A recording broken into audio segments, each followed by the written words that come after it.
Fala aí, minhas delícias. Vamos dar seguimento aqui ao nosso vídeo. Eu queria mostrar para vocês esse livro aqui, ó, O Mistério das Quatro Estações. Esse lançamento da Besouro Box de 2015 fez um baita de um sucesso e entrou para o PNLD, Programa Nacional de Leitura. E todos os adolescentes que leem, pelo menos até agora, me fizeram críticas muito positivas. Uma característica desse livro que eu queria trazer aqui para a nossa discussão é que eu escrevi ele todo no feminino. Você vê, eu sou homem e me dei assim ao luxo de escrever na voz feminina. Eu me impus um grande desafio, vocês não acham? Porque assim, se colocar no feminino não é só você simplesmente colocar as palavras no feminino ou criar arquétipos, né? Palavras que teoricamente são as palavras que as mulheres falam. Não é só isso. É você abrir mão da tua masculinidade. Escrever é um pouco abrir mão de si mesmo. É como atuar no teatro, né? A gente, quando atua no teatro, eu tive essa experiência na minha juventude, eu trabalhei como ator em teatro e televisão, e eu gostava muito de viver uma outra pessoa, de ser outra pessoa no palco. Só que chegou um momento que aquilo não me bastou, eu queria viver todos os personagens, e como escritor eu tive essa oportunidade. Só que para a gente escrever bem e para a gente ser uma outra pessoa na literatura, a gente precisa abrir mão dos nossos preconceitos, dos nossos conceitos, dos nossos aprendizados, da nossa ética, porque às vezes o personagem que você está escrevendo ele tem uma ética completamente diferente da sua, né? E aqui entre nós, não é isso que torna a literatura divertida? Não é essa dinâmica? Aí você pode estar assim pensando, eu não gosto de ler, eu gosto de televisão. Tudo bem, é um direito seu. Mas saiba que a televisão nasce como roteiro, tá? Os atores recebem roteiro. E roteiro é literatura, tá? Quando você vê um filme, por exemplo, ou uma série na Netflix, o que você está vendo é literatura, só que transformada em imagens. A diferença é que no livro, quando a gente lê, a gente cria as imagens na nossa cabeça.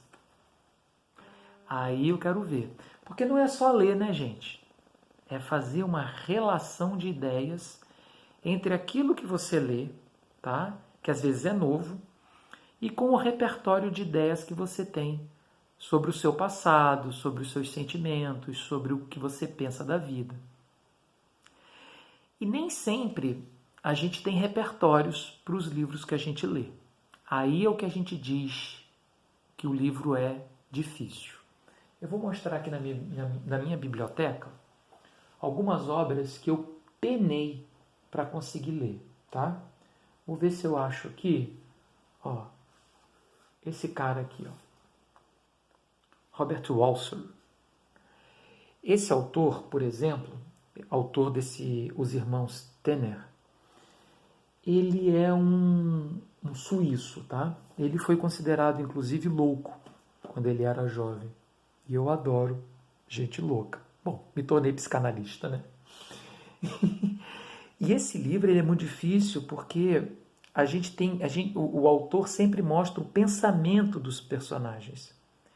Então, sabe quando uma pessoa fala sem parar e você se cansa? O personagem fala sem parar e você se cansa. Só que você quer muito entender como é que essa alma funciona. E aí você ganha um conhecimento sobre como o outro funciona por dentro. Parece que isso não faz sentido ou que isso não é importante. Mas na vida a gente lida com outras pessoas o tempo todo, né? Então é um livro que prepara a gente a lidar com pessoas diferentes do que nós. Porque ele conta a história nesse livro de um vagabundo, de um homem que não está nem aí para trabalho, responsabilidades. Ele segue uma linha Dostoiévski, quem já leu Crime e Castigo sabe do que eu estou falando. E é isso, é você entender novas personalidades humanas. Por isso que eu digo que ler traz repertório para a gente. Eu vou mostrar um autor que é da terra de vocês. Eu sou apaixonado pela cultura gaúcha, pela literatura gaúcha.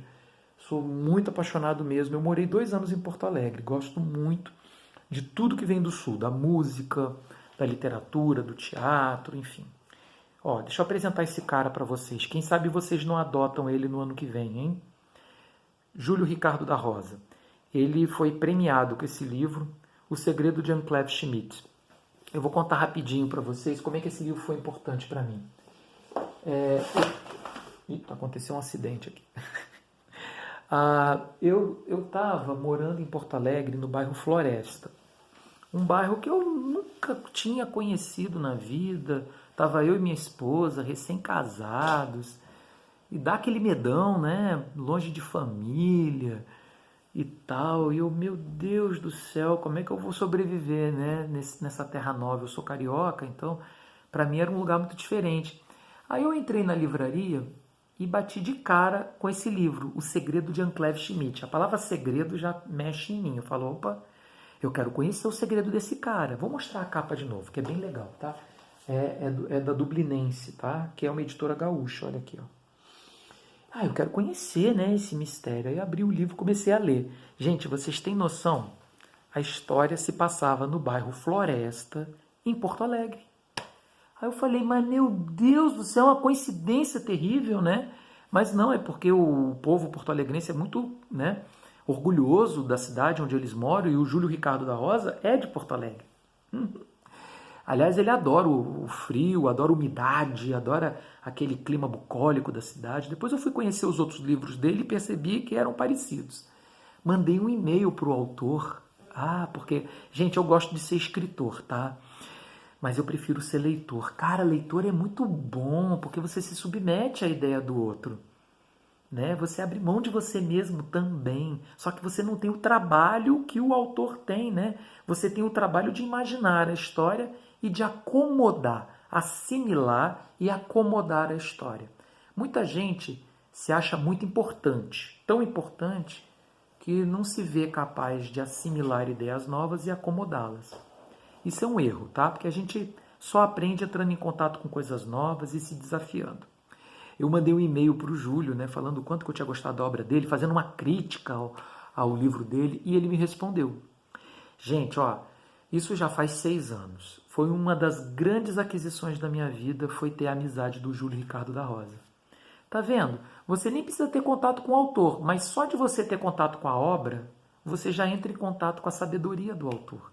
E as relações humanas, elas se dão através justamente do conhecimento.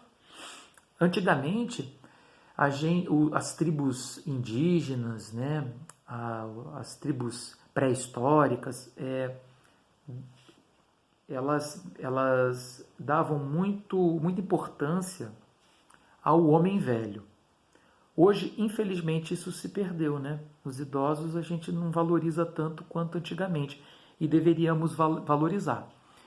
Mas antigamente se valorizava muito o idoso por causa da memória, porque a gente não tinha papel, não tinha como publicar, né? Não existia bibliotecas, então a memória era muito importante. E as informações eram passadas de pai para filho através da oralidade, que é isso que a gente está fazendo aqui agora, contação de histórias. Então, quando morria um velho, morria todo o conhecimento de uma tribo. Com o tempo, o homem foi criando maneiras de pegar as ideias que estavam aqui e guardar em outro lugar, como, por exemplo, no livro. Gente, que coisa mais maravilhosa, né? Você pegar as suas ideias e colocar num lugar e deixar guardadinha. É isso que a gente faz quando a gente escreve. E vocês podem acessar essas ideias o tempo todo, quando você pega essas ideias e introjeta. Quando você pega essas ideias e lê o que está escrito ali. Então, é uma forma de comunicação que, se você parar para pensar, ela consegue, inclusive, dobrar o espaço-tempo. Porque os livros sobrevivem ao tempo. As histórias, elas sobrevivem às gerações. Então, é algo que faz com que você se sinta mais seguro, porque você aprende muito sobre as experiências antepassadas daqueles que vieram antes de você. Tá vendo como é que ler é uma coisa importante? E vocês que achavam que era só uma atividade fortuita. Não é, não. Ler é algo fundamental.